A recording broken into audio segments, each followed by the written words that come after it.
Buongiorno a tutti, eccoci con una nuova intervista agli autori degli articoli apparsi sul numero 3 2025 di Impresa Sociale e con noi Maurizio Busacca. Maurizio Busacca è autore insieme ad altri coautori di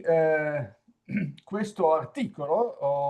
un approccio integrato per lo studio della diffusione di intelligenza artificiale e piattaforme di crowdfunding negli enti di terzo settore, articolo pubblicato appunto sul numero 3 2025 di Impresa Sociale. Allora, questo articolo è di particolare interesse sia dal punto di vista sostanziale, tratta appunto dei due fenomeni che sono annunciati nel titolo, e lo fa con riferimento a una ricerca empirica svoltasi nella regione Veneto. Ma forse ancora più interessante dal punto di vista metodologico, che appunto può essere pensato, applicato anche al di fuori delle due questioni specifiche, delle due tecnologie specifiche esaminate e anche al di fuori del contesto territoriale dove questo articolo è stato concepito. In sostanza gli autori si chiedono cos'è che facilita o che ostacola ehm, un'organizzazione nel adottare una certa tecnologia. Questi sono gli elementi. Ecco, e questo viene fatto con alcuni riferimenti teorici, evidenziando un certo numero di fattori che adesso appunto Maurizio Busacca potrà in qualche modo illustrarci. Sì, grazie Gianfranco. Beh, hai colto bene il senso del nostro lavoro. In questo lavoro noi ci siamo focalizzati su intelligenza artificiale e piattaforme di crowdfunding, e poi se ci sarà modo proverò anche a raccontarti, a raccontarvi il perché di questa scelta. Ma forse l'aspetto più interessante, e questa è una scelta che ci accompagnerà anche nei prossimi mesi ed anni, è quella di aver provato ad applicare un framework teorico che ha diciamo, una storia ormai molto lunga, e anche una reputazione internazionale molto solida. I primi lavori risalgono al 2000, ai primi anni 2000, al 2003 per la precisione. E sto facendo riferimento al modello UTAUT. UTAUT sta per Unified Theory of Acceptance and Use of Technology.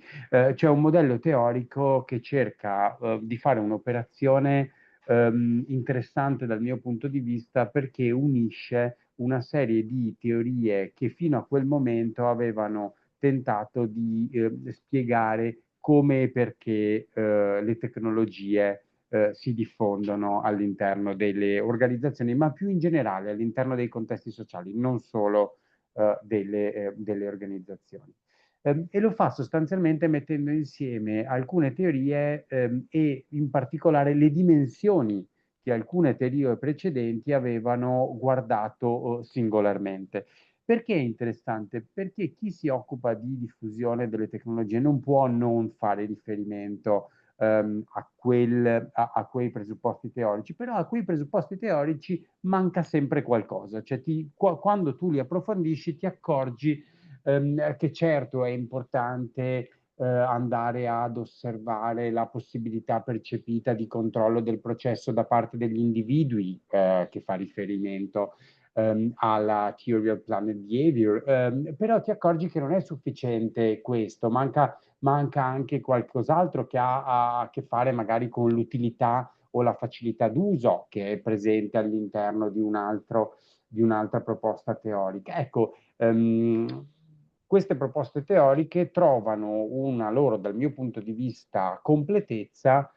in questo tentativo che Venkatesh ed altri autori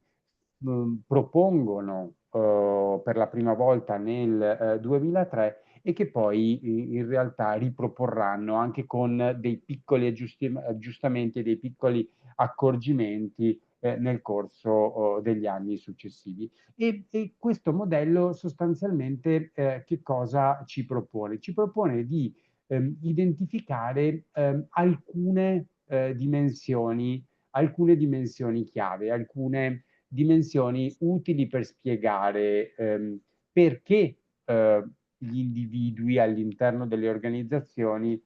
decidono di adottare la tecnologia. E in questo modo ovviamente ci spiegano anche la probabilità che le tecnologie si diffondano certo. all'interno delle organizzazioni. E sostanzialmente identificano un mix di 4 costrutti che agiscono, diciamo, sull'intenzione di comportamento, e un quinto costrutto che invece agisce direttamente sull'uso. Fondamentalmente questi costrutti sono le aspettative di prestazione, cioè quanto ci aspettiamo che sia utile usare una determinata tecnologia, che vantaggio portiamo a casa usando una determinata tecnologia. Le aspettative di sforzo, cioè quanto ci costa, quanto è faticoso imparare ad usare una nuova tecnologia. L'influenza sociale, cioè quanto siamo spinti dagli altri ad usare una nuova tecnologia, o per dirla diversamente, quanto gli altri si aspettano che noi adottiamo una determinata tecnologia. E il quarto costrutto sono le condizioni facilitanti, sono quelle su cui noi spesso ci concentriamo di più, cioè la presenza della strumentazione adeguata, la presenza di una formazione coerente e così via, che sono importanti perché queste influenzano direttamente la possibilità d'uso, perché se mi viene richiesto di utilizzare il computer, ma poi io nel mio ufficio i personal computer non li ho, è evidente, o se mi viene chiesto di utilizzarli, ma poi nessuno mi ha mai spiegato come si accende un computer e come si apre un browser, è chiaro che io non sarò in grado di farlo. Quello che noi ci siamo resi conto però è che invece sono le 3 condizioni precedenti che spesso sono poco indagate. Ecco, questo è quello che abbiamo cercato di fare con questa ricerca, applicando ad un campione piuttosto numeroso anche, perché sono oltre 150 i laboratori e le lavoratrici del terzo settore che abbiamo intervistato attraverso un questionario strutturato per approfondire questi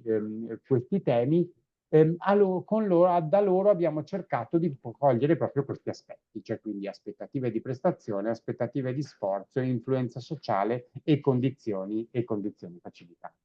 Ecco, mi dicevi che c'è un ragionamento poi dietro la scelta di riferire le domande attraverso questi costrutti a due aspetti tecnologici specifici, che sono appunto l'utilizzo dell'intelligenza artificiale e delle piattaforme di crowdfunding.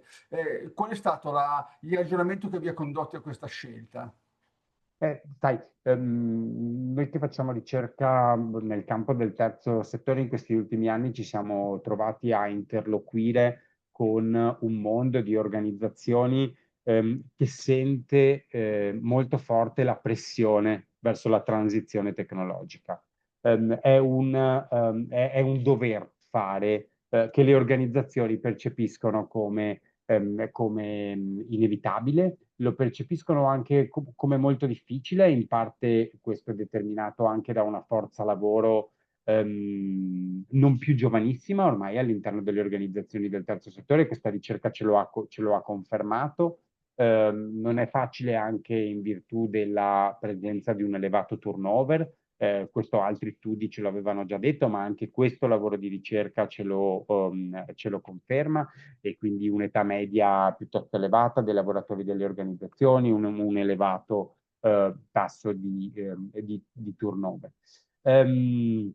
Molti studi su questo negli ultimi anni sono stati condotti, e questi studi dal mio punto di vista ci dicono che il terzo settore non presenta delle caratteristiche di naturale avversione alla tecnologia. Mostra delle performance del tutto simili alla piccola impresa artigiana, ad altre tipologie di imprese. Sembra che sia più, diciamo, la forma organizzativa, la dimensione organizzativa ad influenzare una più o meno evidente propensione all'utilizzo di alcune tecnologie. Ecco, però su alcune tecnologie invece il terzo settore mostra degli indici di penetrazione estremamente bassi. Le due tecnologie in questo momento meno utilizzate dal terzo settore, molti rapporti di Legacoop, Istat ed altri ce lo hanno mostrato,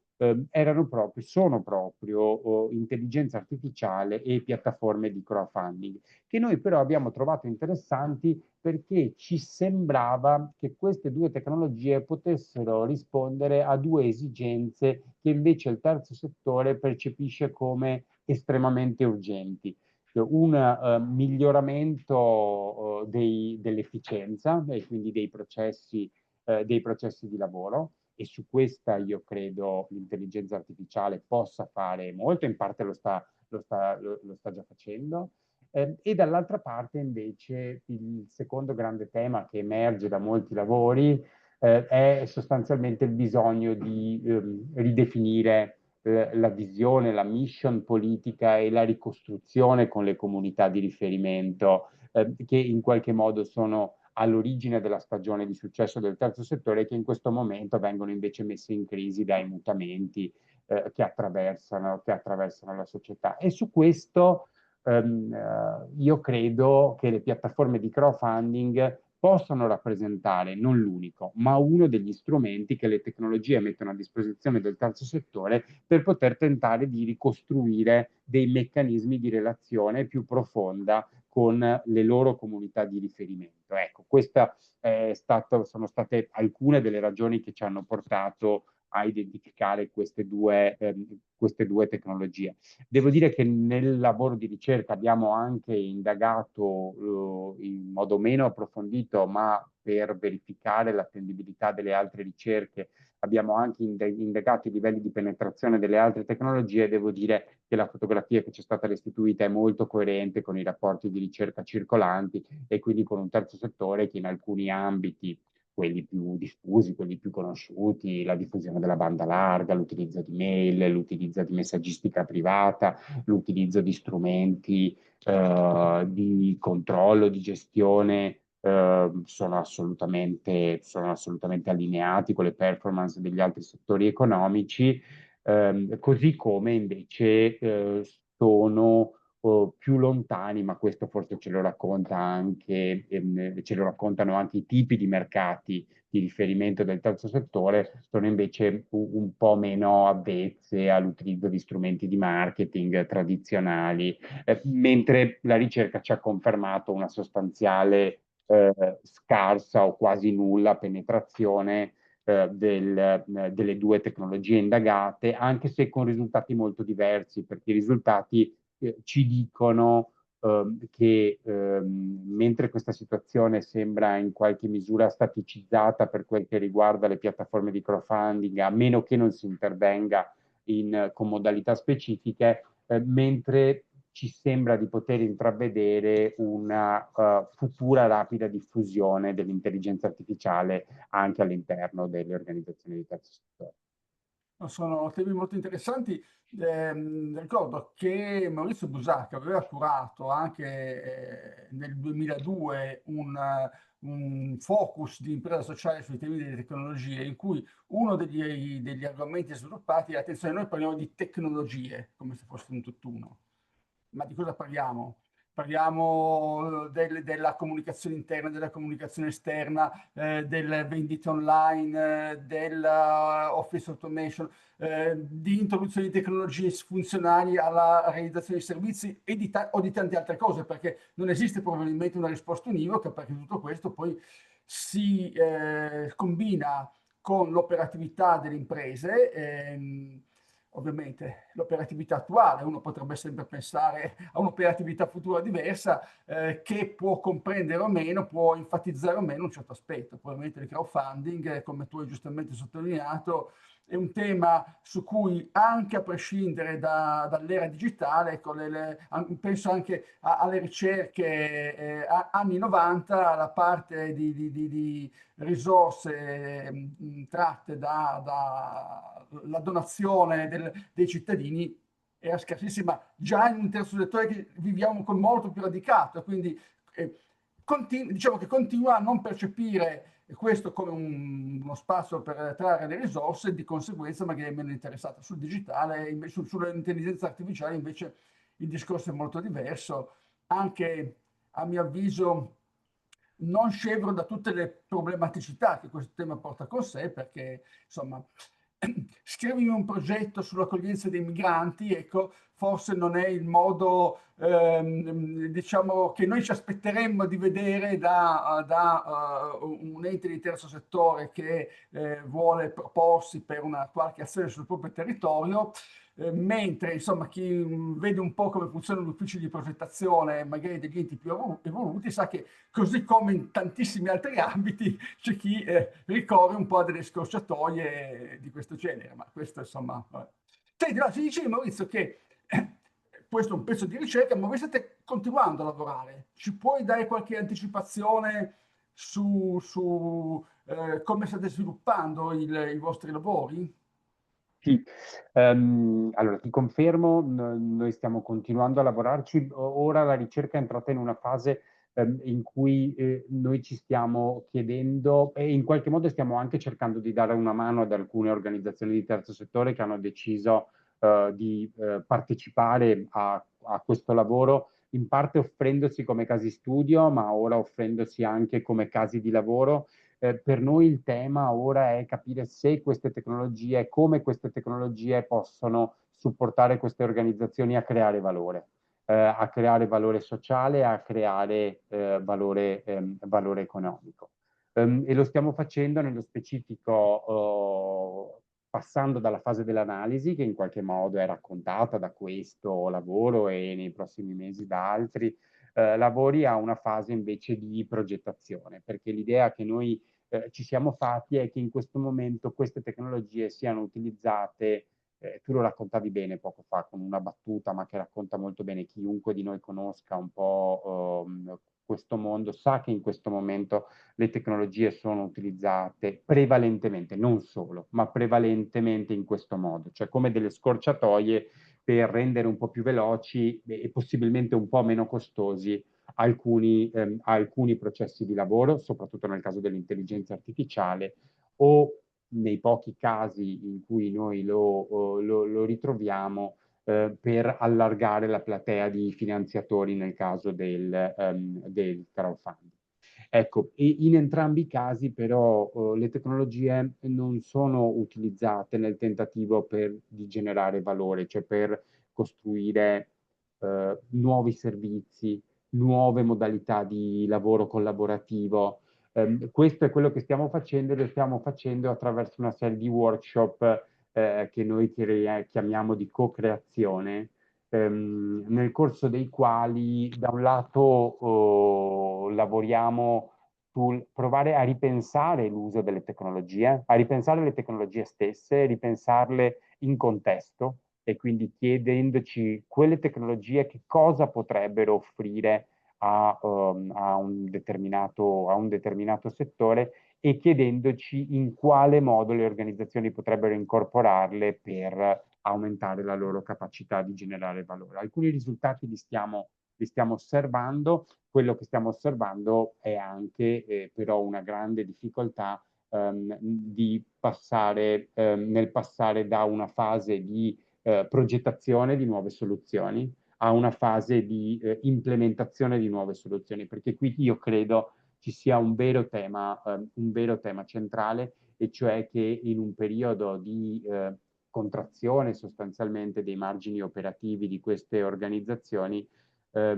l'investimento in tecnologia, perché la transizione tecnologica richiede investimenti e sono investimenti importanti, l'investimento in tecnologia è estremamente difficile con i margini operativi che oggi caratterizzano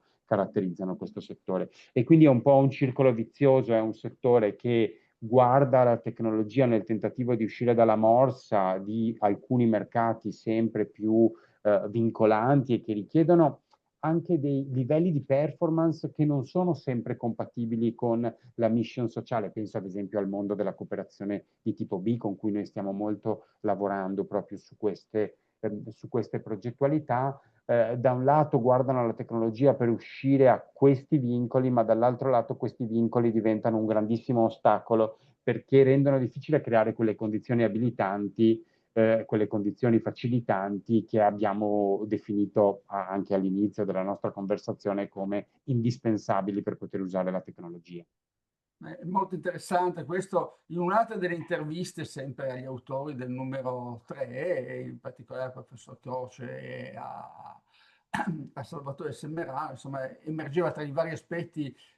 che dovranno essere sviluppati, quello dell'utilizzo dell'intelligenza artificiale non per farsi scrivere il progetto al posto del progettista, ma previo un processo impegnativo di creazione di un agente di intelligenza artificiale del suo allenamento per rovistare magari tra anni e anni di cartelle, di dati, eccetera, e tutto ciò che può essere utile per la realizzazione di un progetto sulla persona. E ovviamente uno pensa magari a 20 anni di relazione di assistenti sociali o di diagnosi mediche, eccetera, e certamente su questo un'intelligenza artificiale ben allenata può facilitare un lavoro che per l'intelligenza umana risulterebbe gravoso e magari con il maggior rischio di perdere degli elementi rilevanti. Quindi ci sono sicuramente